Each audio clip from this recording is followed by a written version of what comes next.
Сәлем достар, сіздермен бірге нейрон. Бүгін біз анатомиядан асқорыту жүйесін талдауды әрмен қарай жалғастыратын боламыз. Видеоны бастамас бұрын каналға тіркеліп, видеоға лайк басып, комментарийға видео жайлы өз пікіріңізді қалдыруды ұмытпаңыз.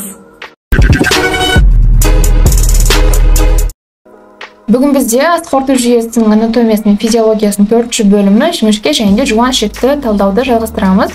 Жіңішке ішек intestinum tenue.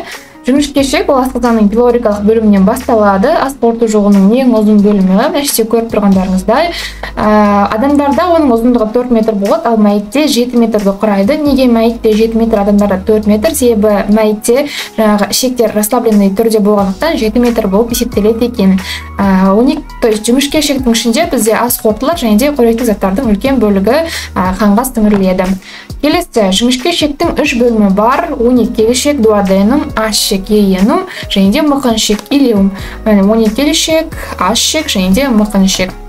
12 ішекке жеке тоқталатын болсақ, дуоденум деп айттық. Латыншадан аудармасы голотопиясы эпигастрия аймағында орналасады. Біз алдыңғы сабақта голотопия, синтопия, склеротопия деген ұғымдармен танысқан болатынбыз. Так вот, 12 ішектің голотопиясы эпигастрия аймағында орналасады екен. Яғни эпигастрия, мезогастрия және де гипогастрия деп 3 аймақтарын біз бөледі екенбіз. Оны шастап өткен кезде жақсылап танысатын боламыз. Әзірше как факт ретінде қабылдап отырсаңыздар болады. Келесі, 12 ішектің скелетотопиясы. Бізде 12 ішек 3 бөлімнен және де, то есть 4 бөлімнен және де 3 иілімнен тұрады. Міне 12 ішектің жоғарғы бөлігі, төмендеген бөлігі, горизонтальды бөлігі және де жоғарылаған бөлігі. Мыяқта уже аш ішекке жалғасады.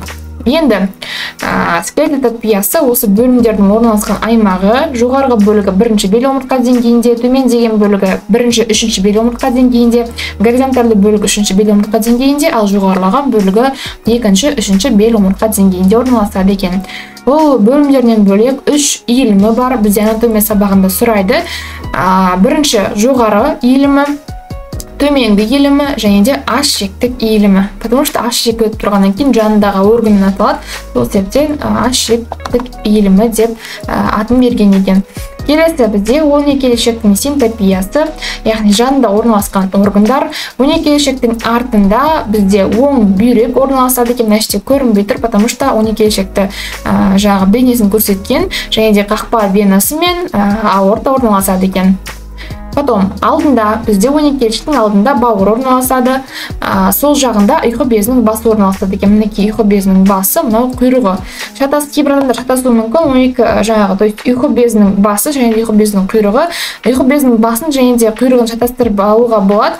Оны шатастырмас үшін бірінші 12 ішекке қарап тұрған, орынға қарап тұрған бетін басын деп жатпасаңыздар болады, ал просто так жаңағы жатқан бөлігін оның құйрығын деп елестетсеңіздер болады.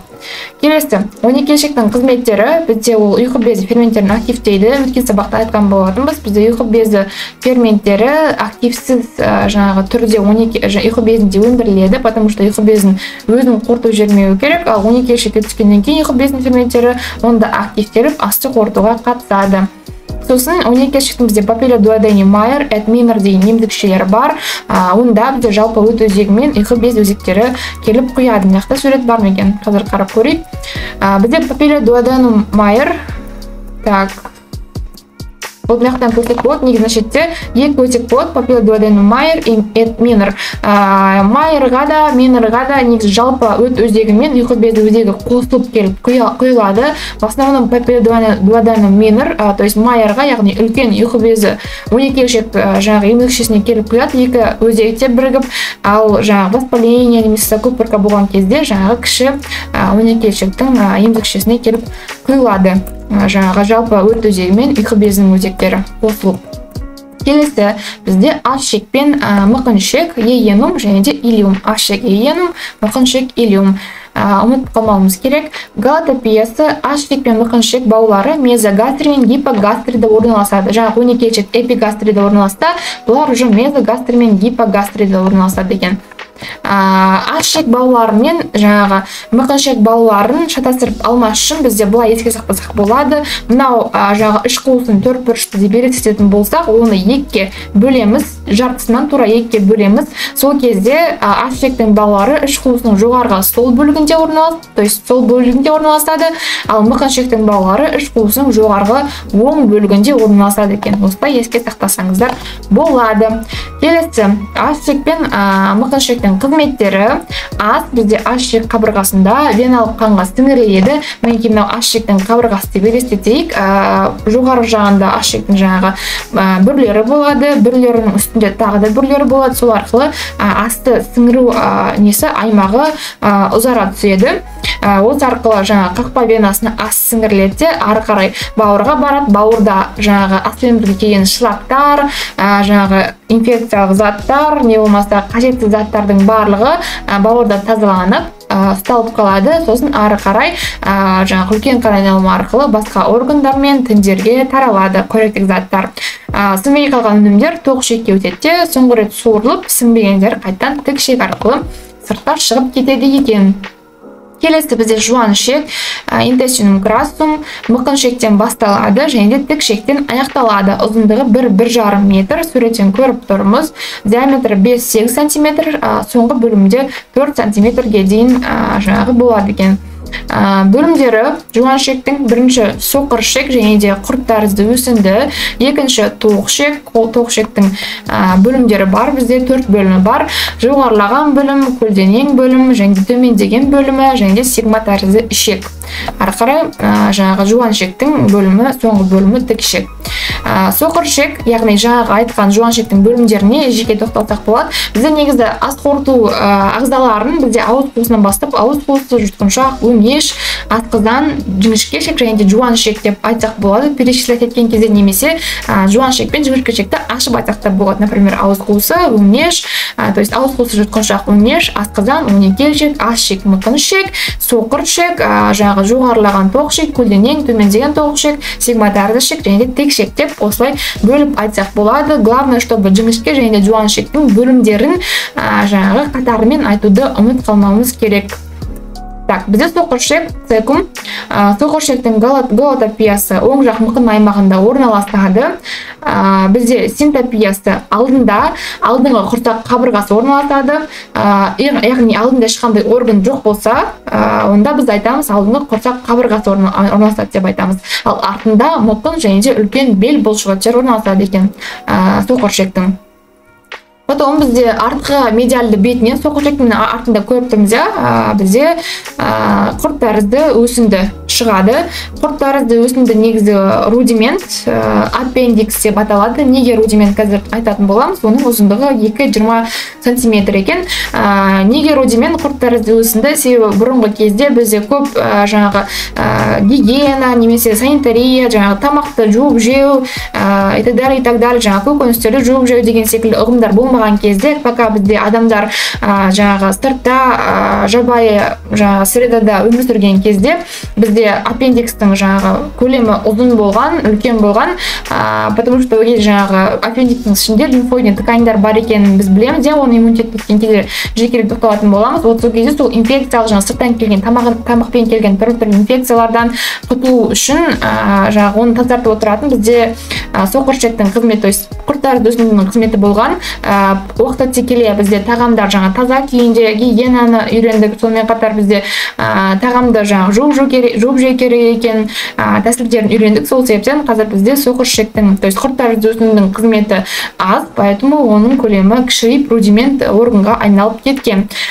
Бізде жаңағы құрт тәрізді өсіндіні ірі қара малдарда бүйен деп айтады. Себебі ірі қара малдар до сих пор жаңағы көк шөппен қоректенеді. Поэтому ас қорытуға ірі қара малдарда жаңағы құрт тәрізді өсіндінің атқаратын қызметі бар, поэтому ол ұзын болады. Сонымен қатар бізде Африкада тұратын тұрғындарында, Африканың тұрғындарында то же самое етпен көп қоректенбейді, көксөтпен қоректенеді, поэтому орда да құрт тәрізді өсіндінің жаңағы көлемі ұзынырақ болады екен.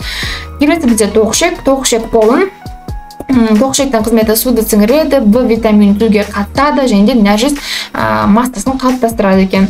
Бөлімдеріне, тоқ ішектің бөлімдеріне жеке тоқталатын болсақ, жоғарылаған тоқ ішек, колон ascendens, синтопиясы артында белдің төрт бұрышта бұлшық еті, іштің көлденең бұлшық еті және де оң бүйрек орналасады екен артында, мінекей жоғарылаған тоқ ішектің.